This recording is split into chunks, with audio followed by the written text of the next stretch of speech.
The whispers in apartment 303. Clara woke up to the sound of her own scream, but her mouth wouldn't open. It wasn't duct tape. It wasn't locked by pain or paralysis. It was just sealed, skin on skin, lips stuck shut like someone had smeared invisible glue across her face in the night. She clawed at her mouth with shaking fingers, her nails scraping skin, until her lips finally tore apart with a sticky rip.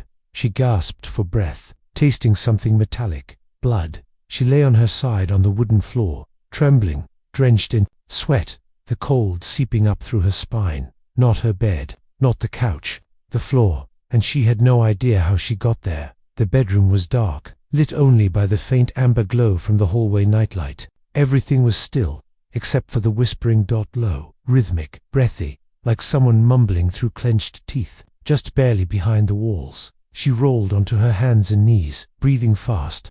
Her fingers brushed against something, and she froze. Letters carved into the floorboards beside her. 3 words. Tell them now.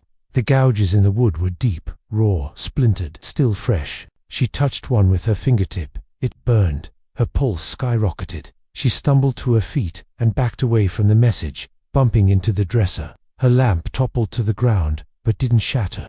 The soft thud was almost comforting, compared to the eerie silence that followed the whispering. And then the whispering began again, but this time it was clearer. Tell them, tell them, tell them. She spun in a slow circle, trying to locate the source. It was everywhere, behind the walls, under the floorboards, inside her ears. It sounded like James, but James was dead. 6 months ago. The funeral, the coffin, the accident, it all came back in a flash of broken glass and fire. No, Clara whispered. No, this is just a dream, a panic attack. Her therapist had warned her about the possibility. Flashbacks, night terrors. High stress can manifest physically, even vividly. The mind plays tricks when it's overloaded, but this didn't feel like a trick. She grabbed her phone from the nightstand. The screen was on 3:07 a.m. No messages. Battery at 100%. She opened the voice recorder and hit record, whispering, "There's something wrong. I woke up on the floor. There's whispering and writing on the wood. The screen glitched. The battery dropped to 0% and the phone went black. She stared at it. Her mouth moved, but no sound came out for several seconds. Something moved in the hallway. Clara turned, heart in her throat. The bathroom door was wide open. She always kept it closed. Her mind screamed at her to stay put, lock the bedroom, hide until morning. But her feet carried her forward, drawn by the whispering. It was coming from behind the mirror now. She could hear it clearly. A man's voice, rasping. Tell them before it's too late. She stepped into the bathroom. The light flickered when she reached for the switch, then steadied, buzzing faintly. The mirror above the sink had come with the apartment, oval-shaped, framed in ornate black wood. Old, too old to belong in a modern unit like this. She had always meant to replace it but never got around to it. Now, she stared at her reflection, and her reflection stared back, except not quite. Her face in the mirror was wrong, bloated, swollen, blue-tinged lips and lifeless eyes. Hair stringy and wet, like she'd been pulled out of a river. Clara backed up. Then, slowly, behind the distorted version of herself, James appeared. He stood in the mirror, unmoving, mouth open, no eyes, throat cut, a deep red line that oozed something dark and thick. She whirled around. Nothing. The room was empty. She turned back to the mirror. Her reflection smiled. She did not. Then the mirror began to bleed from the edges. Blackish liquid oozed like tar, forming words that ran in reverse. Clara reached forward with shaking hands,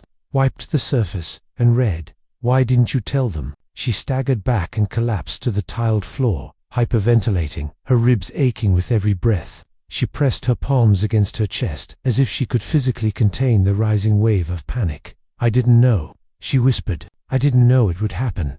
I didn't know they'd die." The apartment phone rang. Clara froze. The landline. She hadn't used it in over a year. The cord dangled loosely off the wall in the living room, like an appendix of another era. 3:13 a.m. She stood slowly, each step toward the living room thick and heavy. The whispering had stopped. She reached the phone and picked up the receiver. Static. Then a voice, soft, familiar. "Clara." She stopped breathing. It was her mother's voice. "Clara, you should have told us what you saw that night. We Help, the line went dead. A crash sounded from the bathroom. Clara dropped the phone and sprinted back. The mirror had shattered, glass everywhere, and something was crawling out of it.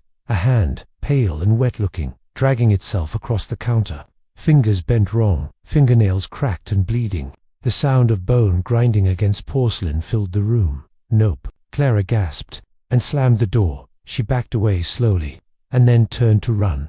But her apartment had changed. The hallway was longer now. The walls stretched away endlessly in both directions, and every framed photo had turned face down except one. The family photo, 2 years ago. Clara, James, their parents, everyone smiling, but the photo had changed. Her eyes were scratched out. James' neck had a crimson slash dot. Her parents' faces were missing entirely, just voids where their heads should be, and 2 names written in black ink over the blank spaces. David. Eleanor. Clara began to cry. She dropped to her knees and whispered, "What is this? What do you want from me?" The lights flickered. The whisper returned, but louder, closer, and angrier. "Tell them." And then, a bang from inside the kitchen cabinets. Then another, louder. The doors began flying open. One by one she turned and ran to the front door. But it was gone. Just wallpaper now.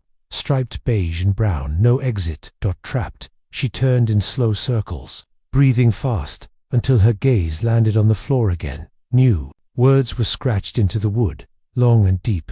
"They'll die too if you stay silent." Behind her, the bathroom door creaked open. She turned. Nothing. No hand, no mirror, just silence, until the lights began to hum, then flicker, then go out. Pitch black, and in the dark, a voice she hadn't heard in 6 months. "Clara, you saw me die. You saw who did it. Why didn't you tell them?" It was James, soft, sad, angry. Clara whispered, "I didn't know what I saw." The air grew cold. From behind her, she heard soft footsteps. She didn't turn. She couldn't then. Warm breath against her ear. "You do now." And then the lights came back on. She was alone again. No James, no whispers, just the shattered mirror, and the words on the floor. 13 souls. One lie. Start talking. The first name on the list. Clara didn't sleep after that. She sat on the floor, staring at the last message carved into her apartment's wood. 13 souls. One lie. Start talking. Outside, the sun eventually rose. Pale grey light filtered through the blinds like ash. She stayed there for hours, unmoving, until the city stirred awake around her. Garbage trucks grumbling down the street. Someone shouting into a phone 3 floors below. A dog barking at nothing. The ordinary world continued, but her world had split open. It wasn't just James anymore. Something else was here. Something ancient and cruel. And it wanted her to speak. But what? What had she seen that night? 5 days before the accident, she remembered the cabin. James had wanted a getaway, just the 2 of them and his college friends. A reunion, he called it. But the woods were cold, the energy strange, and the people even stranger. There was that girl, Rena, barely spoke, always sketching something in her notebook, and the guy named Victor, who laughed too hard and stared too long. She didn't like them, but she smiled, played along, didn't ask questions when James came back from the woods one night with blood on his sleeve and said he fell. She had assumed it was a dumb camping accident, but something about his face, pale, shaking, eyes locked on the cabin door like it was hiding something, terrified her. And then came the crash. The official report said James drove off the bridge alone. No foul play, but Clara knew he hated bridges, would never have taken that route. And there had been others in the car. She knew it, but the bodies, only James was found. Clara stood now in her apartment kitchen, running tap water over her shaking hands. She hadn't told anyone what she saw in that sketchbook Rena had left behind. The symbols, the circle drawn in blood, the names including hers. She had buried it in the woods, behind the cabin after James died, wanting to forget the whole thing. But someone, or something, didn't forget. And now, it wanted her to remember. Her hands were still wet when the line rang again. She didn't move. It rang a second time, a third. Finally, she picked up. "You saw what they did," the voice whispered. "Start with Rena." Then the dial tone buzzed like a wasp against her ear. Rena Malik, the first soul. Clara found the address in an old email from James, a group thread from when the trip was first planned. Rena Malik, Brooklyn, 3rd floor walk-up. The Uber ride was silent. The driver didn't speak, and she didn't want to. The closer she got, the colder it felt. By the time she stood in front of the brownstone, her teeth were chattering. It was an old building, too quiet, like it had forgotten what laughter sounded like. She climbed the stairs slowly, gripping the banister. Rina's door was slightly ajar. Clara hesitated. She knocked once. No answer. "Rina," she called. "It's Clara from the cabin." Silence. She pushed the door open. The smell hit her first, musty and sharp. Copper, decay. The apartment was dark except for a flickering hallway light and a small lamp near the window. Papers were everywhere. Notebooks, sketches, ritual symbols. Eyes, mouths sewn shut. Circles with jagged edges and human shapes inside. In the center of the room, surrounded by black candles, sat Rina, or what was left of her. She was dead, seated upright, mouth sewn shut with black thread, eyes wide open, frozen in terror. Her arms rested on her knees, palms up, and on each palm was a single word, carved deep into the skin. Left palm, she right palm, nose. Clara stumbled back, covering her mouth, trying not to vomit. On the wall behind Rina, something was scrawled in what looked like blood. 1 of 13. "Tell them, Clara."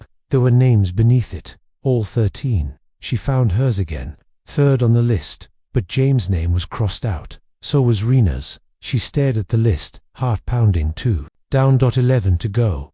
But what was it counting? Victims, witnesses, or sacrifices? She didn't hear the closet door open behind her until it was too late. A hand shot out and grabbed her wrist. She screamed. A man emerged, thin, ragged eyes sunken deep into his skull, covered in dirt, breathing hard. He looked like he hadn't eaten in days. "Don't scream," he rasped. "You were there. I remember you." Clara fought his grip. "Let me go. You saw what we did. You saw it in her book. Who are you?"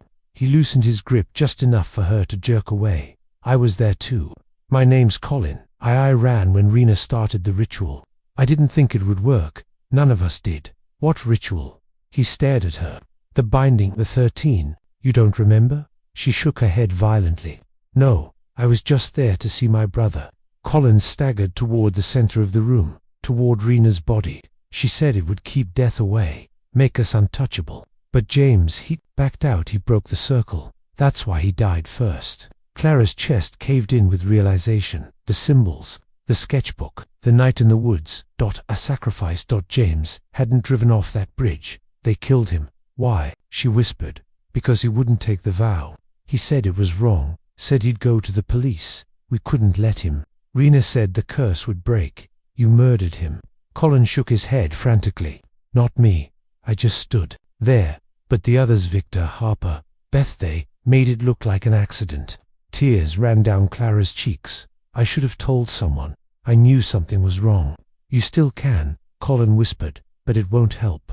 Clara blinked. "Why?" "Because the others are dying too, one by one, and something is coming for us." As if on cue, the windows all shattered inward. Glass rained down, and the whispering returned, louder now. 3 down. Colin froze. A thin stream of blood trickled from his ear, then his nose, then his eyes. "No," he whispered.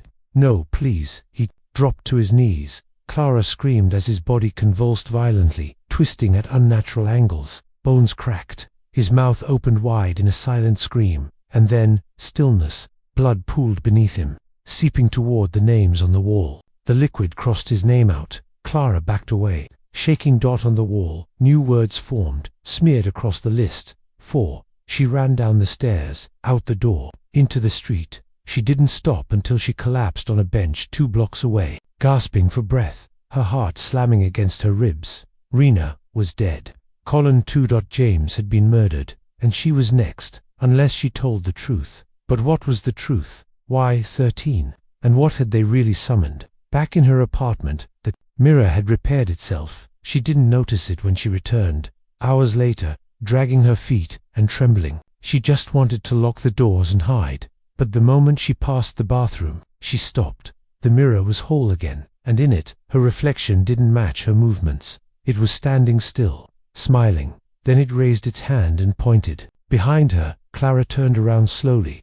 There, on her living room wall, written in deep red smears, with the next 3 names on the list: Victor, Harper, Beth, and beneath them, midnight, tell them, or they join him. She checked her phone. 11:09 p.m. Midnight comes for the guilty. The second the clock hit 11:10 p.m., Clara stopped breathing. Her chest burned, not from pain but from pure, unfiltered terror. Victor, Harper, Beth, those 3 names bled down her living room wall as if freshly painted in something that wasn't just red, but alive. And there was that final line beneath them: midnight, tell them, or they join him. She wiped at the letters with her sleeve, but the words wouldn't smudge. Instead, they seeped in, like ink on flesh. She stepped back, whispering under her breath, "This isn't real. This can't be real." But it was. She'd already watched 2 people die, and James, long before that, all for some ancient pact made in the woods that night, a pact she didn't even realize she'd been a part of.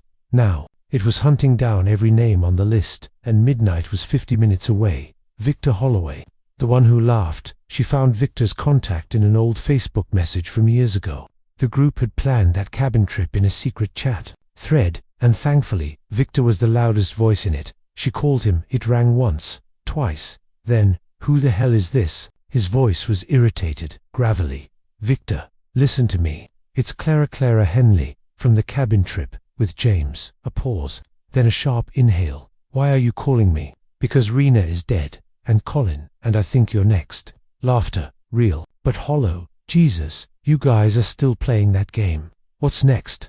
Harper gonna call me crying about the circle again?" "This isn't a game," Clara said sharply. "James didn't crash. He was murdered." The laughter stopped, and when Victor spoke again, his voice had changed. "I didn't touch James. You didn't stop it either. You weren't supposed to be there that night, but I was." Another long pause. Then, "You better not come near me, Clara. If this is some kind of setup." The line cut off. She tried calling back, but it went straight to voicemail. Then, a new message came through, a video from an unknown number. She hesitated, then tapped it. The video was grainy footage, a phone camera, maybe security. Victor, pacing in his small apartment, muttering to himself. Something about crows, and eyes behind mirrors. He walked past a window once, twice, and then on the 3rd pass, he wasn't alone. A figure stood just outside the glass, motionless, featureless, human-shaped, but blurry, like it was made of fog and hate. Victor didn't seem to see it, but the moment he turned off the lights, the figure entered the apartment, not through the window. It just appeared. Victor screamed. The camera glitched, sharp static slicing through the screen. Then it ended.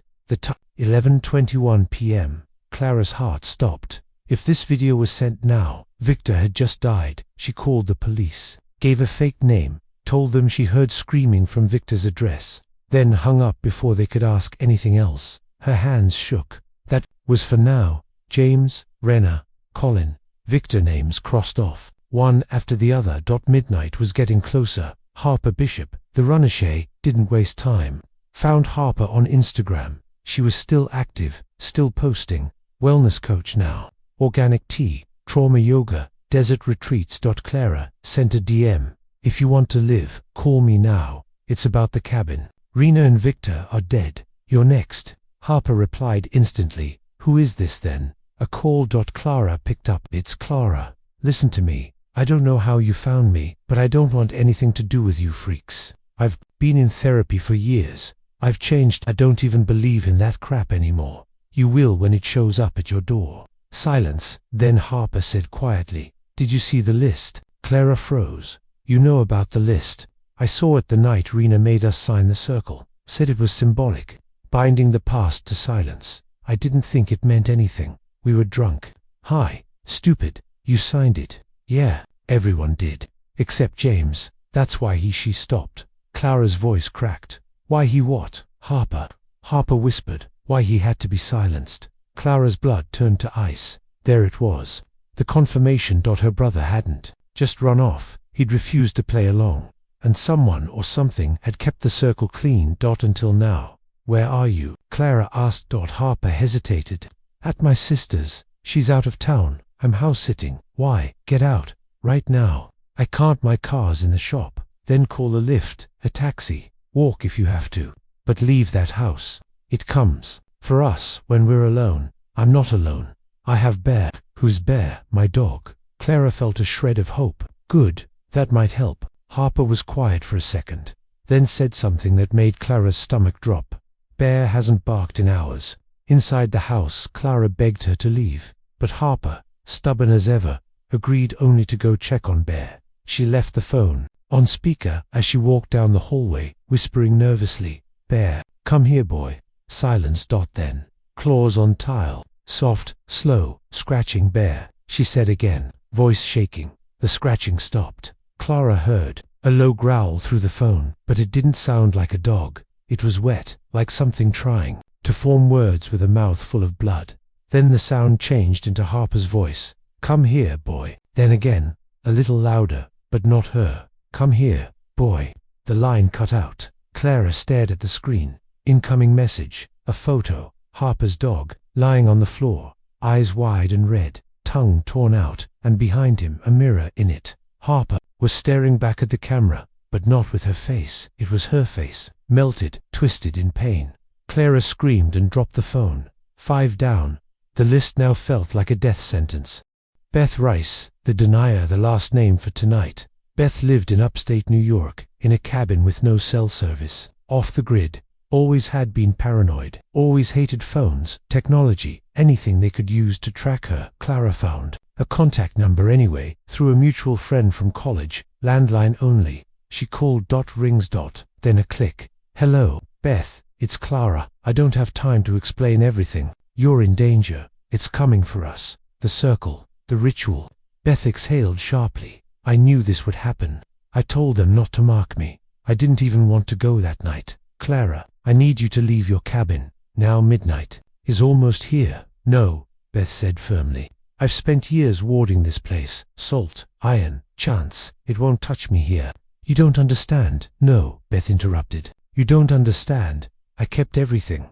The pages, the blade, even the rope we used. I knew it would come back. I'd been preparing. The blade." There was a pause. Then Beth whispered, "You really don't remember, do you?" Clara's blood ran cold. "Remember what you did to the girl in the woods?" "I didn't. You helped. Maybe not with your hands. But you didn't stop it. You saw her. You saw her begging." Clara fell silent. "I see her face every time I close my eyes," Beth said. "Who was she?" "They never told me her name, but she screamed for her mother." Clara felt like she was falling into a hole with no bottom. Beth's voice dropped to a tremble. "We thought the blood would protect us, but all it did was mark us." Beth, a sharp bang cut through the phone. Then another.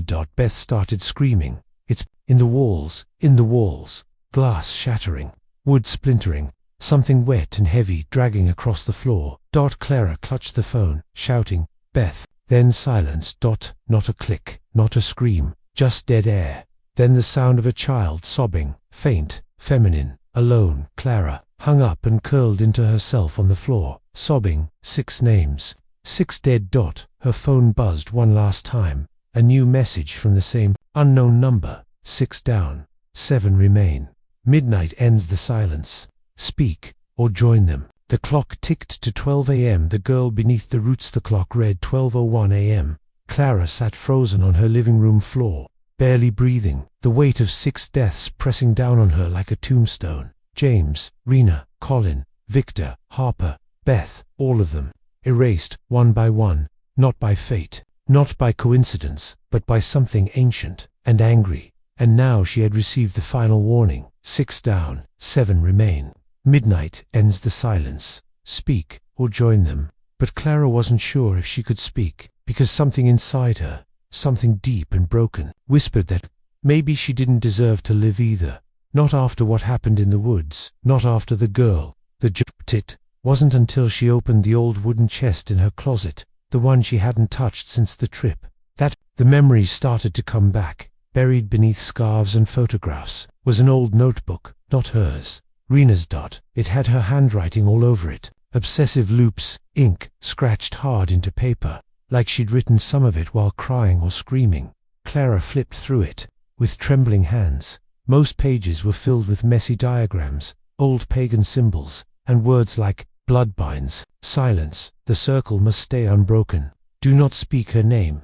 Then, One page stood out. A list 13 names, and beside each, a strange mark, a small drop, drawn in red ink, all except Clara's. Hers had been scratched out entirely. Instead, written above it in darker pen, she saw it all. The flashback truth returning it hit her like a punch. Not a memory, but a sensation. Cold air, damp soil, and the sharp sting of pine needles slapping her cheeks. That night, they had gathered in the woods, drunk, laughing, chanting nonsense. From a book Victor had found online. At first, it had been a joke, a blood pact to stay silent about a prank gone too far. James had caught them trying to stage a fake seance to scare Clara and another girl, but the prank turned into something real. Too real. Clara had wandered off alone. That much she remembered. But now, another memory forced itself forward, one she'd buried. A girl, young, real, terrified. She had stumbled into their circle from the trees, eyes wide and wild, speaking Spanish, screaming for help. None of them knew what to do. Beth had wanted to call the cops. Rena, high and twitching with paranoia, said no one could find them there. Then Colin made a joke about sacrifices, and Victor, always looking for control, made it real. He picked up the blade they had used for the ritual, and Clara remembered his scream. "What are you doing?" The others were laughing, but she wasn. Clara had stood frozen as they chased the girl, and when she finally found the courage to run, she saw them tying her to the tree. That tree, the one with the hollow, twisted roots. The girl was crying, praying, begging. Clara remembered, stepping forward and doing nothing, just watching. The buried name flipping through the last pages of the journal. She found it, a small scrap taped inside the back cover, yellowed and torn, written in uneven, childish script. "Mi nombre es Alma." Her name was Alma. The girl in the woods. Alma. And when Clara whispered that name aloud, her apartment went silent, not quiet, silent. Silent. As if the air itself stopped moving. Then, from behind her, the sound of roots cracking through wood. She turned, and her living room floor had begun to split. Long black veins of bark pushed up between the floorboards, crawling outward like searching fingers. A sound rose from deep beneath the floor, a child's whisper. You watched. The next names. Clara fled, out the door, into the street. Heart pounding, she needed to warn the rest, whoever was left. The journal had 13 names. 6 were gone. That left 7. She remembered 3 more from the trip who hadn't responded to group chats over the years. Maybe they'd vanished long ago. That meant for possible survivors, she had to find them. But then, her phone buzzed. A group video call request, from an unknown number. The name on the group, Circle of 13. She hesitated, then accepted. The screen split into 4 video feeds. Devon, Maddie, Trent, Elijah. All of them looked confused, exhausted, older than she remembered, like people who hadn't slept in weeks. "Clara," Maddie said first, "you're alive." She nodded, breathless. "We're being hunted." "We know," Devon said, rubbing his face. "They got Harper last night. We saw it. We tried to help, but they're not just ghosts." Clara cut in. "They're consequences." "What do you mean?" Elijah asked. Clara stared into the screen. The girl in the woods. Her name was Alma. She wasn't part of any game. She was real, and we let her die. No one spoke for a moment. Then Trent muttered, "We didn't kill her, but we didn't stop it either," Clara said. Maddie's voice cracked. "What do we do?" Clara held up the journal. "Finish the circle. Break the pact. Bring her peace." "How?" And then, the mirror in Maddie's room shattered. A scream. Darkness. Her screen went black. Maddie was gone. The mirror people, the rest of them, panicked. Trent began swearing, turning his laptop toward the window. "They're outside." Clara saw them too. Figures standing on rooftops, their eyes glowing, reflections of people long dead. Elijah whispered, "They're not ghosts. They're our sins. Echoes of every second we stayed silent." Devon was crying now. "I thought we made it up. I thought she wasn't real." The feed glitched again. Something dragged Devon backward, his screams fading fast. Then, silence. Only Clara and Elijah remained. Elijah stared into the camera. "Where is the tree?" he asked. Clara's voice was barely a whisper. "Still there." The roots grew over her body. They buried her without touching her. "Then that's where it ends," Elijah said. "We go back. We finish it." The triad took Clara 2 hours to reach the old cabin. Woods. Elijah met her there, gaunt, shaking. but alive. They walked in silence until they found it. The tree hadn't just grown, it had twisted, bloated with black bark and human teeth embedded in the roots. The rope they'd tied Alma with still hung there, frayed, blood-stained, beneath the soil. Clara could feel the heartbeat of something ancient and furious. Elijah pulled out a knife. Blood started this. Maybe blood ends it. Clara didn't stop him. He sliced his palm and pressed it to the bark, then whispered, "Alma, I remember you." The wind howled.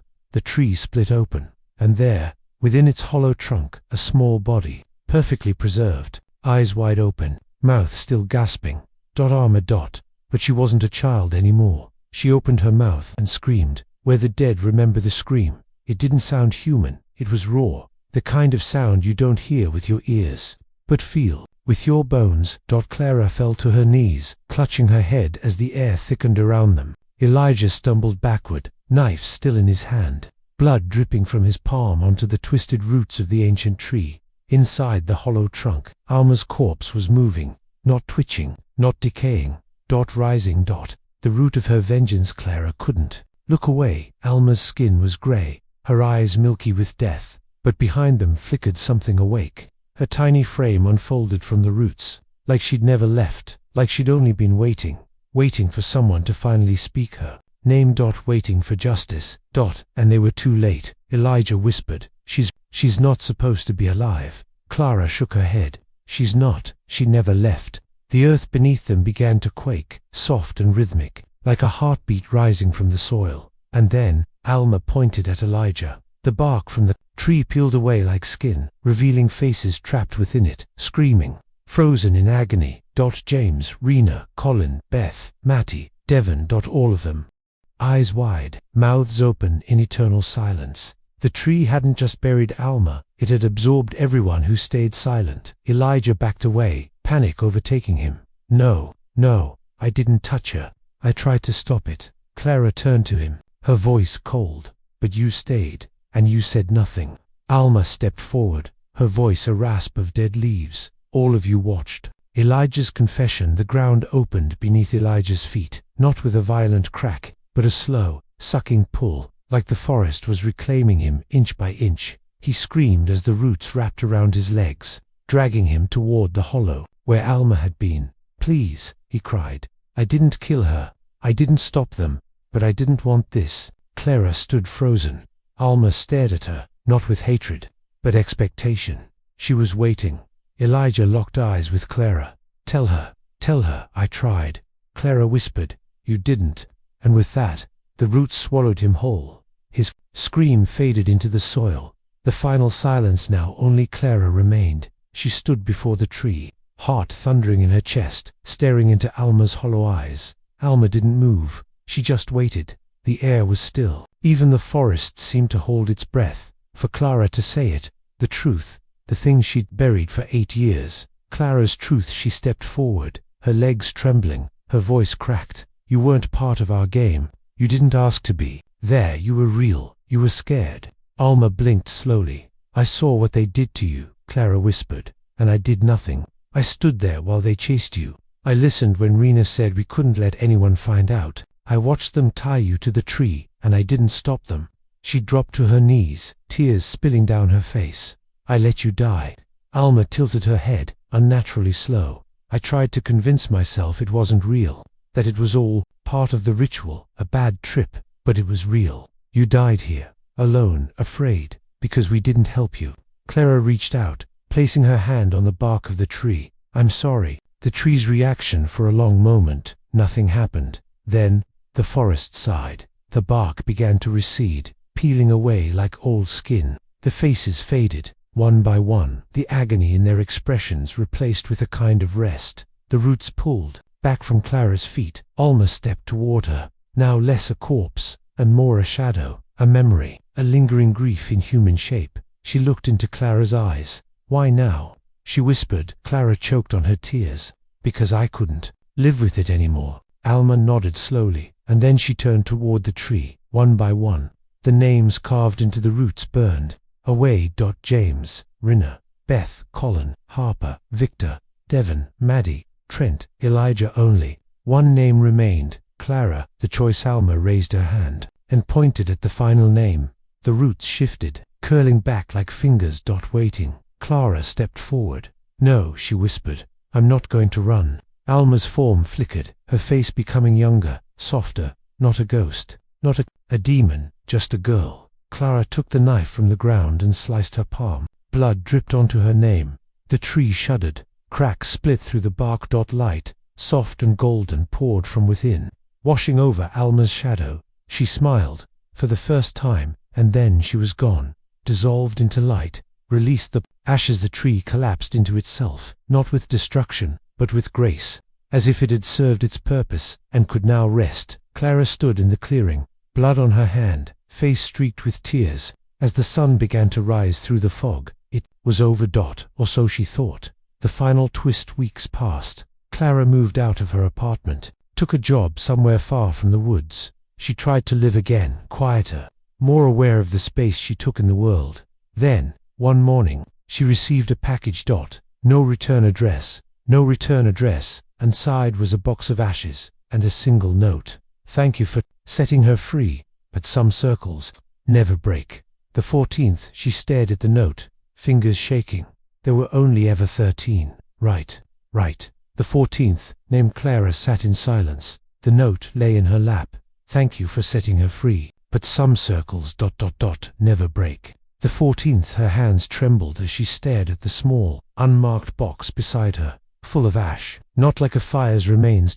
Finer, lighter, like something burned too cleanly, like something ritualized. She should have thrown it out, burned the note, moved on. But she didn't. Single quotes T. Because deep down she knew the curse wasn't over. She had missed something, and now it was back to the roots. Clara returned to the forest. It was stupid, reckless, but grief and guilt are obsessive forces. They gnaw at you until you return to the place of pain, hoping this time you'll understand what you missed. The clearing had changed. The tree was gone. No stump, no roots, just flat dirt and a strange circle of stones around where it once stood. In the center was a small wooden box, the same kind that had arrived at her door. Clara hesitated, then stepped inside the circle. She opened the box. Inside was a photo, black and white, worn. A group of children younger than the ones in her circle, dressed like it was the 1970s, standing in front of the same twisted tree, and in the corner a girl, eyes hollow, face half in shadow. Clara didn't recognize her, but something in her chest ached when she saw her. On the back of the photo, in childlike handwriting, we left her out too. She wouldn't stop crying. Then, beneath that, a list of names. 13.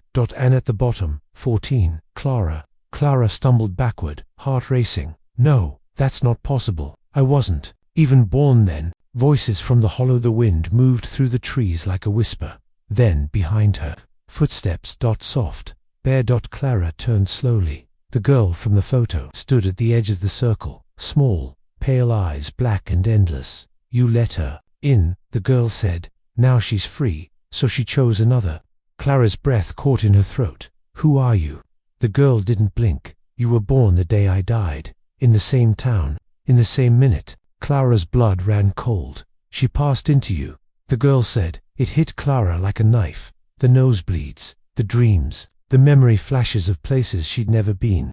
The way she always felt different, like something had followed her since childhood. You were never just a witness, the girl whispered. You were always the gate. The real curse. The tree wasn't just cursed because of what happened to Alma. The tree was a vessel. It had been fed, year after year, group after group, children playing at horror, leaving one of their own behind, always choosing a scapegoat for power, for bonding, for fear. And each time they did, something ancient woke up a little more. Alma wasn't the first sacrifice. She was just the last one the tree needed. And now that she was freed, the tree, or whatever had been in it, needed a new home. Clara, it had always been her. The 14th. Clara staggered backward. No, I freed her. I told the truth. The girl nodded. And for that, she let you live, but not empty. The ashes, the note, the photo. It was never Alma haunting her now. It was the thing that used Alma. The thing older than the woods, older than guilt, older than human rules. You carry it now, the girl whispered, and then her skin cracked, splintered like porcelain. Black tar oozed from beneath. She began to scream, not in pain, but in relief, like something inside her had been aching to die, and she dissolved into smoke. Gondot, the choice Clara stood in the circle, trembling, her hands burned. The mark of the tree, invisible to others, now etched in heat across her palms. She looked around the clearing. It felt like 100 eyes watched her from the woods, and somewhere, faintly, the sound of a girl crying. Just like before. Another one, somewhere, soon, and Clara finally understood. This didn't end with Alma.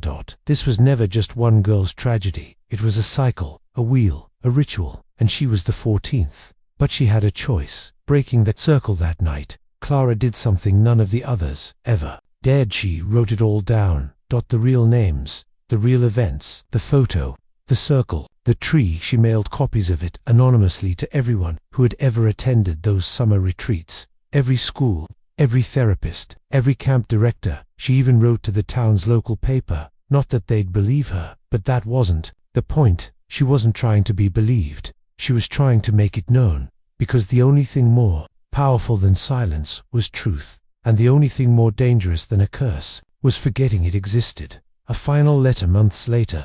Clara vanished. No one knows what happened. Some say she was seen walking barefoot into the woods one last time, carrying a small wooden box. Others say her apartment was found with every mirror shattered, every light bulb burned out, and one final letter, written in blood. There is always a 14th. But if we stop choosing them, maybe, just maybe, the tree will die. Epilogue. You read this for a reason. This is the part where I tell you it's all fiction, that Clara never existed, that Alma was just a story, that there is no tree, no clearing, no cursed circle passed through blood and ash. But here's the thing, if you've read this far, if you felt something move in your chest as you read Clara's name, if you ever dreamed of being left behind in the woods, then maybe this story wasn't about someone else. Maybe it was about you. Be careful next time you walk alone in the forest, because the curse doesn't want to be forgotten. And if you hear a girl crying, don't answer, because she's not asking for help. She's choosing the end.